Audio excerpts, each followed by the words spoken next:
ನೀವು ನೋಡ್ತಾ ಇದ್ದೀರಾ Karnataka beat news. Doctor Renukadevi ಅವರ ಮೇಲಿನ ಆರೋಪ ಸತ್ಯಕ್ಕೆ ದೂರ. ಯರಿಯೂರು ರಾಜಣ್ಣ.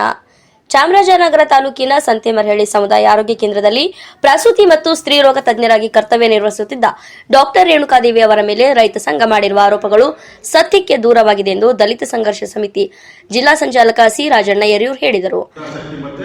ಎಲ್ಲವನ್ನೂ ಕಾಪಾಡಬೇಕಾಗದ ಮತ್ತೆ ಅವರನ್ನ ನಾವು ಸದ್ಬಳಕೆ ಮಾಡ್ಕೊಳ್ಳೋದ್ರ ಮೂಲಕ ಅವ್ರ ಗೌರವ ಪಡೋದ್ರ ಮೂಲಕ ಸಣ್ಣ ಪುಟ್ಟ ವ್ಯತ್ಯಾಸಗಳಾಗಿ ತಿದ್ದೋದ್ರ ಮೂಲಕ ನಾವು ಸಂಘಟನೆಗಳು ನಮ್ಮ ವ್ಯಕ್ತನ ಪಡಿಸಬೇಕಾಗಿರುತ್ತೆ. ಇಲ್ಲಿ ಉದ್ದೇಶಪೂರ್ವಕವಾಗಿ ನಾವು ಯಾರನ್ನೂ ತಗೊಳ್ಳೋಂಥದ್ದಲ್ಲ.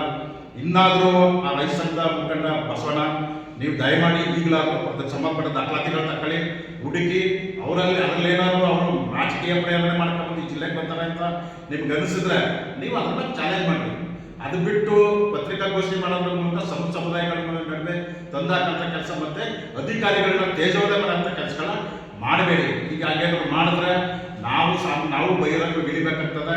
ನಾವು ಪತ್ರಿಕಾಗೋಷ್ಠಿ ನಡೆಸೋದ್ರ ಮೂಲಕ ಅಲ್ಲ, ನಿಮ್ಮಗಳ ವಿರುದ್ಧ ನಾವು ಹೋರಾಟ ಮಾಡಬೇಕಾಗುತ್ತೆ ಅನ್ನೋದು ಈ ಮೂಲಕ ಎಚ್ಚರಿಸ್ತೀನಿ.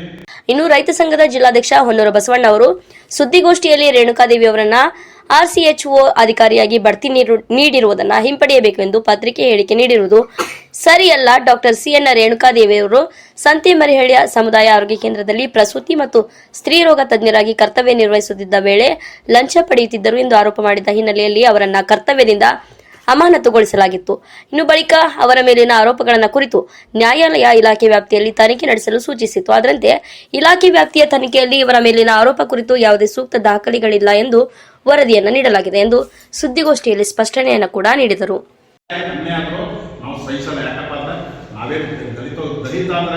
ಎಲ್ಲ ಸಮುದಾಯದ ತುಳಿತು ಪಳಗಾದವರು ಎಲ್ಲರಿಗೂ ನ್ಯಾಯ ದೊರಕಿಸೋಣ ನಿಟ್ಲೇ ಇರ್ತೀವಿ. ಬಟ್ ಆದರೆ ನಮ್ಮ ಅಧಿಕಾರಿಗಳ ಕೃತಿ ಬಂದಾಗ ನಾವು ಯಾವುದೇ ಕಾರಣಕ್ಕೂ ಸುಮ್ಮನಿರೋಂಥ ವ್ಯಕ್ತಿಗಳಲ್ಲ ಅಂತ ಹೇಳ್ತಾ ಕೂಡಲೇ ಅವರು ಮನಗಾಣಬೇಕು, ಯಾವ ಹೇಳಿಕೆಗಳನ್ನ ವಾಪಸ್ ತಗೋಬೇಕು, ಮತ್ತೆ ಅದರ ಉನ್ನಾರ ಮಾಡೋಂಥದ್ದನ್ನ ಬಿಡಬೇಕು. ಅದನ್ನ ಫಾಲೋ ಬೇರೆ ಥರದಲ್ಲಿ ಯಾರೋ ಇಲ್ಲಿಂದ ಬಹುಮತಿಗಳ ಶಕ್ತಿಗಳವ ಅವ್ರು ಯಾರೋ ಏನು ಎತ್ತಲ ಅನ್ನೋದನ್ನ ಬಹಿರಂಗಪಡಿಸಲಿ. ನಾವು ಮತ್ತೆ ಚರ್ಚೆಗೆ ಬರ್ತೀವಿ. ಮಾಡಬೇಕಾದ ರೈತರ ಹಲವಾರು ಸಮಸ್ಯೆಗಳಲ್ಲ, ಅವ್ರಿಗೆ ಗೊತ್ತಿರೋ ಸಮಸ್ಯೆಗಳವರೆಲ್ಲ ಏನೋ ರಿಯಲ್ ಎಸ್ಟೇಟ್ ಅಂದೆ ಅಲ್ಲಿಗೂ ವಸಲಾತಿಗೆ ಇಲ್ಲೇ ಲೆಕ್ಕದಲ್ಲಿ ಮಾತಾಡ್ತಾರೆ ಅನ್ನೋದಾದ್ರೆ ನಮ್ಗೆ ಬೇಸರ ಇರುತ್ತೆ. ನಾನಾ ಸಂಘಟನೆಗಳಿಗೆ 15 ವರ್ಷ ಯಳಂದೂರು ತಾಲೂಕಲ್ಲಿ ಇಡೀ ರಾಜ್ಯದಲ್ಲಿ ಪ್ರೊಫೆಸರ್ ನಂಜನಸ್ವಾಮಿ ಇದ್ದಾಗ ದಲಿತ ಸಂಘರ್ಷ ಸಮಿತಿ DSS ಒಂದೇ ಲೆಟರ್ ಕೆಲಸ ಪಡ್ತಾ ಬಂದಿದ್ದೀವಿ. ಆ ಥರ ಚಳವಳಿಗೆ ಹೆಂಗೆ ಬಂದ ನನಗೆ ಚೆನ್ನಾಗಿ ಗೊತ್ತಿದೆ. ನಾನು ಅವನ್ನ ಭ್ರಷ್ಟಾಚಾರದ ಅಪಾದ್ಯ ಮೇಲೆ ಅವ್ನು ಅಪಾದ್ಯ ಮಾಡ್ತಾ ಇಲ್ಲ. ಬಟ್ ಆ ಅಸಂಟವಾಗಿ ಗೌರವ ಕೊಡಬೇಕು, ಕೊಡ್ತಾ ಇಲ್ಲ, ಕೊಡಿ ಅಂತ ನಾನು ಎಚ್ಚರಿಸ್ತಾ ನಾನು ಇನ್ನೊಂದು ಬಾರಿ ಹೇಳ್ತೀನಿ. ಅವರು ಏನು ಡಾಕ್ಟರ್ ರೇಣುಕಾದೇವಿ ಮೇಡಮ್ ಅವರು ಹೆಚ್ಚುವರಿ ಇದ್ರ ಮೇಲೆ ಸೇವೆಗೆ ಬಂದಿದ್ದಾರೆ. ಅವರು ಇನ್ನೂ ಹೆಚ್ಚು ಸೇವೆಗಳನ್ನ ಮಾಡ್ಕೋಗಲಿ, ನಮ್ಮ ಜಿಲ್ಲೆಯಲ್ಲಿ ಯಶಸ್ವಿಯಾಗಿ ಇನ್ನೂ ಒಂದಷ್ಟು ಸಾರ್ವಜನಿಕ ಕೆಲಸಗಳು ಮಾಡ್ಕೋಗಲಿ, ಅದನ್ನು ನಾವೆಲ್ಲ ಪ್ರೋತ್ಸಾಹಿಸ್ತೀನಿ. ಮತ್ತು ಇನ್ನೂ ಸುದ ಈ ಸರ್ಕಾರಕ್ಕೆ ನಾವು ಇನ್ನೂ ಒಂದು ಧನ್ಯವಾದಗಳನ್ನ ಹೇಳ್ತಾ ನಾನು ಮಾತನ್ನು ಮುಗಿಸ್ತೀನಿ. ಈಗ ನಮ್ಮ ಸ್ನೇಹಿತರು ವಾಸು ಅವರು ಮಾತಾಡ್ತಾರೆ ವಿಚಾರವಾಗಿ.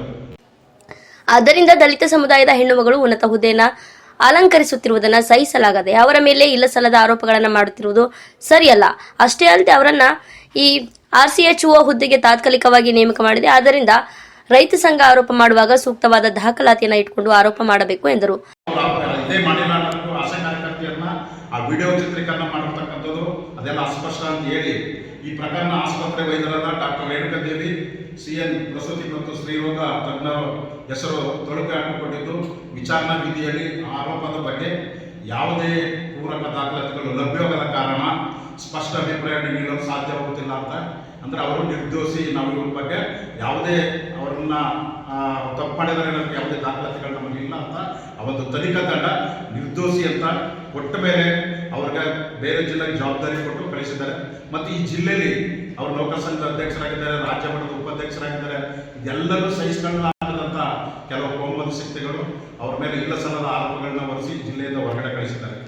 ಇದು ಹೀಗೆ ಮುಂದುವರೆದ ದಿನಗಳಲ್ಲಿ ರೈತ ಸಂಘದ ಹೊನ್ನೂರು ಬಸವಣ್ಣ ಅವರ ಮೇಲೆ ದಲಿತ ಸಂಘಟನೆಗಳಿಂದ ಹೋರಾಟಗಳನ್ನು ರೂಪಿಸಬೇಕಾಗುತ್ತದೆ ಎಂದು ಎಚ್ಚರಿಕೆಯನ್ನು ಕೂಡ ನೀಡಿದರು. ಇನ್ನು ಪತ್ರಿಕಾಗೋಷ್ಠಿಯಲ್ಲಿ ಕರ್ನಾಟಕ ಜನಪರ ವೇದಿಕೆ ಜಿಲ್ಲಾಧ್ಯಕ್ಷರಾದ ಮಲ್ಲು ಯರ್ಗಂಬಳಿ, ದಲಿತ ಸಂಘರ್ಷ ಸಮಿತಿ ಚಾಮರಾಜನಗರ ತಾಲೂಕು ಅಧ್ಯಕ್ಷರಾದ ಅನಿಲ್ ಕುಮಾರ್ ಗುಳಿಪುರ, ವಾಸು ಹೊಂಡ್ರಬಾಳ್, ದಲಿತ ಮುಖಂಡರಾದ ರಂಗಸ್ವಾಮಿ, ಪರಶಿವಮೂರ್ತಿ, ಶ್ರೀನಿವಾಸ್ ಆಶ್ರದ್ ಸೇರಿದಂತೆ ಇತರರು ಹಾಜರಿದ್ದರು. ವರದಿ ಅನಿಲ್ ಕುಮಾರ್ ಗುಳಿಪುರ. ಕ್ಷಣ ಕ್ಷಣದ ಸುದ್ದಿಗಾಗಿ ನೋಡ್ತಾ ಇರಿ ಕರ್ನಾಟಕ ಬೀಟ್ ನ್ಯೂಸ್.